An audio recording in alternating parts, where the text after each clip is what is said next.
Hi friends, मैं फिर आप लोगों के लिए सब्जेक्टिव लेकर आया हूँ और इसको याद करने के बाद ही मैं अगला सब्जेक्टिव लेकर आऊँगा। ठीक है, चलिए। राष्ट्रवाद क्या है?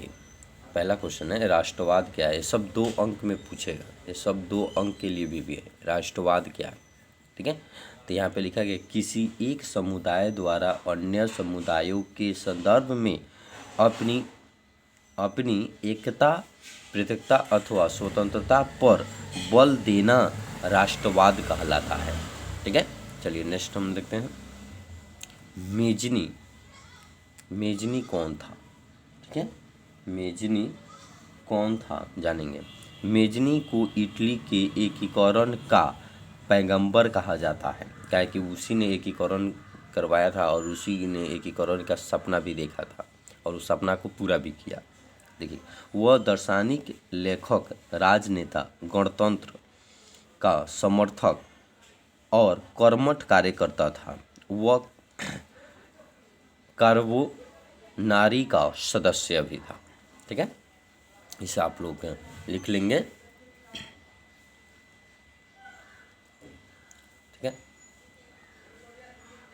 तीसरा देखिएगा, आप लोग के स्क्रीन पर दिखाई दे रहा है, आप लोग आराम से लिखिए। इस वीडियो को रुक रुक के आप लिख सकते हैं, यह स्क्रीनशॉट ले लीजिएगा। बिलियर थोड़ा सा गले में प्रॉब्लम हो गई है। वियना की संधि की प्रमुख शर्तें लिखें। तो वियना की संधि की मुख्य शर्तें निम्नलिखित है। फ्रांस द्वारा विजित प्रदेशों को वापस कर दिया गया। ठीक है, इन जो विजित प्रदेश है उनको वापस कर दिया, जिस पर विजयी पाया गया था उसे क्या कर दिया गया? वापस कर दिया गया। प्रशा को अनेक नए और महत्वपूर्ण क्षेत्र मिले। फ्रांस और स्पेन में बुर्बो राजवंश का राज्य स्थापित किया गया। और क्या है? जर्मन महासंघ को बनाए रखा गया। तो ये सब चीज़ है। इसको एक और आपको दे रहे हैं, इस चारों के चारों भी यही है।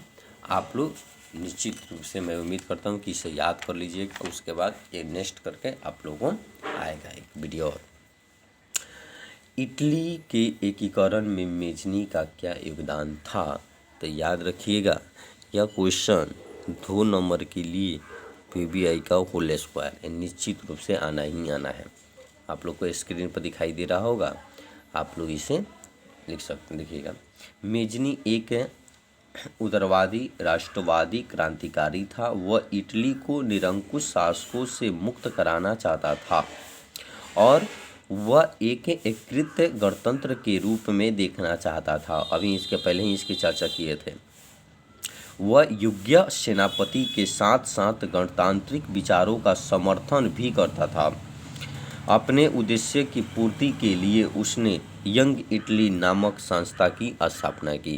ये बहुत बीबीआई क्वेश्चन है, मैंने कहा कि इसे आप लोग निश्चित रूप से याद कर लीजिएगा। ठीक है, चलिए आप लोग को फिर मैं बता देता हूँ कि बायोलॉजी की ऑब्जेक्टिव आज ही आएगा और बायोलॉजी का सब्जेक्टिव जो क्लास है, जो चैप्टर का क्लास है, वो कल से शुरू हो जाएगा। चिंता न करें। धन्यवाद।